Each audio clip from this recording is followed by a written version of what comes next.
Pessoal, beleza? Tudo bem? Voltamos aí para mais uma aula nossa aí do nosso CHC, o nosso curso de História completo. Tá um pouco frio aqui, por isso que eu estou com essa blusa aqui por baixo aqui, da camisa aqui de História. Mas tudo bem. Pessoal, vamos falar aí então, como nós já falamos toda vez e tudo mais, o negócio tá ficando monótono já, mas tudo bem, tem que falar desse troço. Eu tenho que falar porque depois eu vou se perguntar assim: professor, como que eu faço para entrar em contato com você? Porque eu tive algumas dúvidas aqui sobre esse vídeo e também tive algumas dúvidas sobre algumas questões de prova aqui. Como que eu faço? Por isso que eu tenho que falar para você. Tudo bem? Então vamos lá. O nosso curso de História completa, exatamente isso. O nosso CHC para concursos vestibulares e também pré-militar. Olha só, pessoal, o e-mail historiacom1@outlook.com, Facebook, Isto.sa, celular para mensagem 3291650267 e o site cursodehistoriacompleto.webnote.com. Então você tem todos esses meios aí para entrar em contato comigo aí para suas dúvidas e tudo mais no CHC, o nosso curso de História completo. Ok, o conteúdo: História do Brasil 36, aula pedido. Vamos lá então no História do Brasil 36, aula pedido. Qual que é o conteúdo? Questão externa. Professor, você está falando aí de questão externa. Questão externa você falou na última aula que era parte 1. Exatamente isso. Falei que era parte 1 porque temos a parte 2. Então, dentro da questão externa, nós iremos falar hoje sobre uma coisa que já falamos anteriormente, quando estávamos falando sobre Primeiro Império. Pessoal, é interessante porque aqui nós estamos observando, estamos fazendo um resumo de como que essa questão do prata, né, como que a bacia platina, aquela região ali, era tão importante e tão disputada nesse momento, né? E que irá depois, futuramente, que nós iremos discutir aqui, a maior guerra que já se passou dentro da América. Tranquilo, pessoal? A Guerra do Paraguai.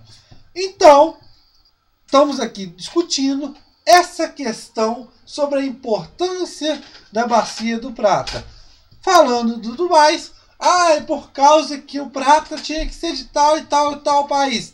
Sim, mas principalmente aqui, nós estamos falando aqui de discussões econômicas, né? Por causa de que rios navegáveis, uma forma de escoar a produção e comércio e tudo mais. Beleza? Tranquilo? Então nós temos interesses aqui, no caso aí, vamos dizer, argentinos, paraguaios, futuramente aqui uruguaios, que nós vamos observar, brasileiros e também ingleses, franceses e tudo mais. Ok? Beleza? Então vamos falar aí da questão externa. Agora falaremos sobre a anexação da Cisplatina. Nós já falamos sobre a anexação da Cisplatina, foi uma coisa assim não muito demorada, foi curta, mas vamos pegar aqui para falar muito bem. Pessoal, quando Napoleão chega ao poder e tudo mais, Napoleão Bonaparte, você observa que você tem as chamadas guerras napoleônicas, né? Principalmente aqui, o intuito é contra a rivalidade anglo-francesa, né? Ou seja, a França contra a Inglaterra. Mas o que nós temos que observar nesse momento? Napoleão tinha suas ambições e tudo mais, aquelas ideias e tudo mais, mas principalmente dele queria derrubar a Inglaterra. E o que nós vamos observar quando Napoleão chega ao poder? Vamos observar a chegada de Napoleão chega ao poder, temos que relacionar que Napoleão, guerras napoleônicas, está ligado diretamente com a independência da América, tanto independência da América espanhola quanto a independência da América portuguesa. Tanto uma como a outra estão ligadas e muito pela forma aí de Napoleão Bonaparte. Por quê?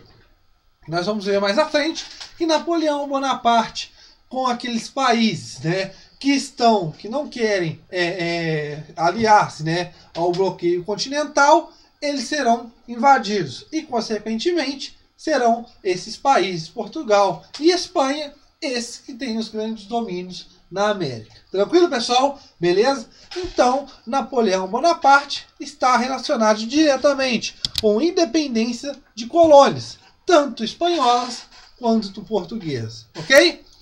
Em 1801, a Espanha faz um tratado, uma convenção com a França de uma suposta e futura invasão a Portugal, caso Portugal não pare com as relações comerciais com os ingleses. Tranquilo, pessoal? Então, o que nós vamos observar nesse momento? Vamos observar nesse momento que há interesses aqui, tanto os espanhóis quanto portugueses, e esses vão se confrontar dentro da América, né? E logo os 7 povos das Missões e o Mato Grosso serão reincorporados de novo aos domínios portugueses. Tranquilo, pessoal? Ok? Tudo bem. Nós estamos falando aqui antes da independência do Brasil. Continuando, o bloqueio continental decretado em 1806. Era um bloqueio continental, uma guerra econômica, ou seja, era uma forma de sufocar os ingleses, já que a marinha inglesa era superior nos mares, né, a chamada rainha dos mares. Se não tem como vencer a marinha inglesa, vamos tentar sufocar, vamos tentar estrangular a economia inglesa, né? Ou seja, vamos tentar diminuir a forma, né, de comércio entre os países e a ilha. Tranquilo? Então, esses países do continente não poderiam mais comercializar com a Inglaterra. O tal do bloqueio continental de 1806. Só que os portugueses, não querendo participar desse bloqueio continental, continuam ainda comercializando com os ingleses. E o que acontece? Ocorre o quê? A vinda da família real para o Brasil em 1808. Por quê? Logo, se os portugueses não param de comercializar com os ingleses, as tropas napoleônicas invadem Portugal. Ok, pessoal? Beleza? Tudo bem. Em 1810, você observa o quê? Começa, a partir desse momento, né, a independência das colônias espanholas, e entre elas Buenos Aires, a Argentina, né, quer anexar a chamada Banda Oriental, atual hoje o Uruguai e tudo mais, na tal falada Vice-Reino do Prata. Ou seja, eles falavam que aquela parte pertencia ao antigo Vice-Reino do Prata, quando antes era colônia dos espanhóis. Logo, você vai ter uma reação por parte dos portugueses, numa forma de assegurar as possessões de Fernando VIII, né, de Fernando VII, e nesse caso você vai observar o que? Grande Portugal tem o receio, consequentemente, de se formar um grande país ao sul do Brasil, com a anexação da Banda Oriental a Buenos Aires, formando aí a antigo Vice-Reino da Prata, ou as Províncias Unidas da Prata. Tranquilo, pessoal? O que você observa, então? Esse grande país ao sul do Brasil iria comandar o quê? A Bacia do Prata. E isso não é conveniente para o Império Português, e nesse caso aí, o Brasil, porque está recebendo aí a família real.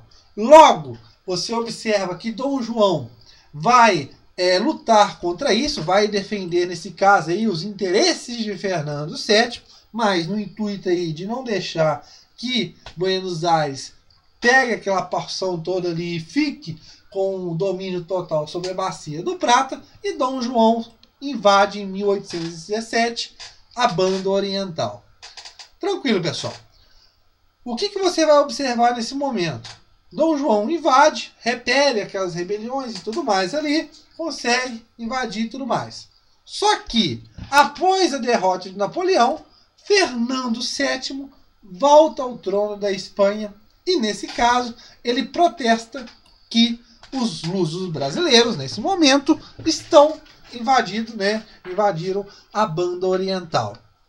E, consequentemente, requerem que os portugueses, né, devolvam a Banda Oriental, que é, de fato, para os espanhóis, no caso aí, Fernando VII.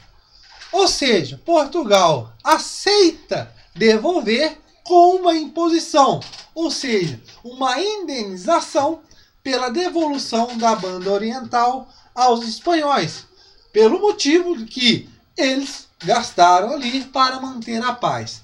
Óbvio que Fernando não aceita, né? Ele move um exército, ele monta um exército sob o comando de Rigiego para a invasão e tomar à força a banda oriental. Só que há um infortúnio aí no meio.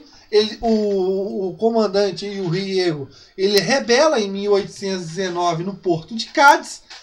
Por quê? Porque ele não aceitava que Fernando VII tivesse abolido a Constituição de 1812 e, nesse caso, Fernando, com a abolição, com o fim, né, da Constituição de 1812, ele se torna um rei absoluto, né, um rei absolutista. Consequentemente, Riego não gosta disso e não vai para a guerra.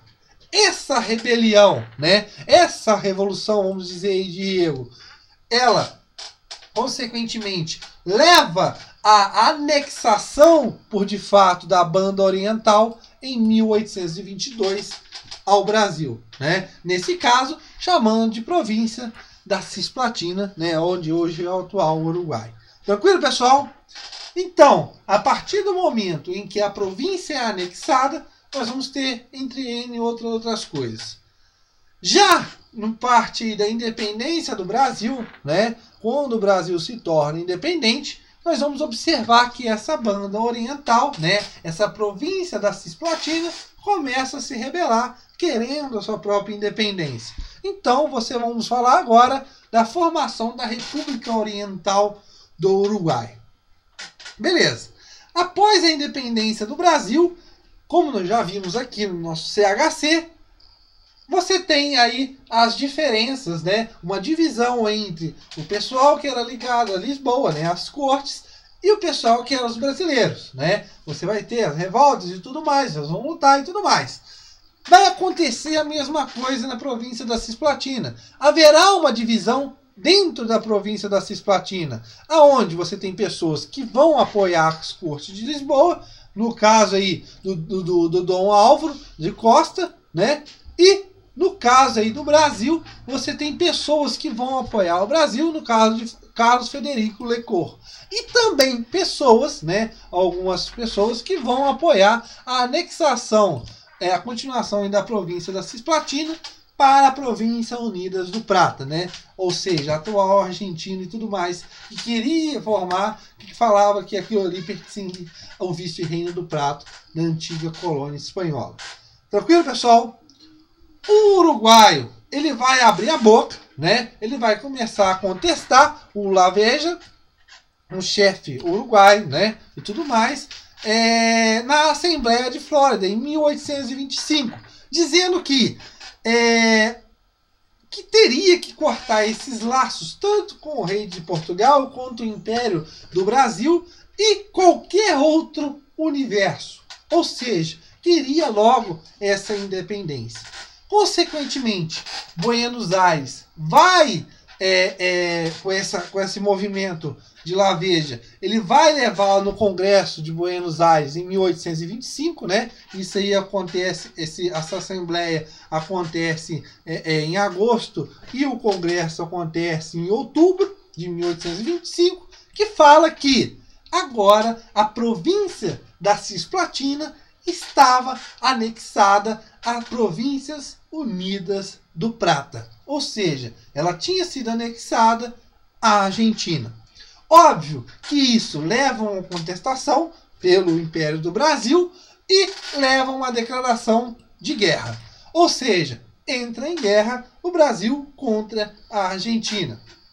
Essa guerra vai levar e tudo mais, vai levar no momento em que ingleses também vão participar também, por causa de interesses nas regiões e tudo mais. Só que as negociações no Rio de Janeiro, com a Convenção de 1828, declarando que está posta agora a República Oriental do Uruguai independente.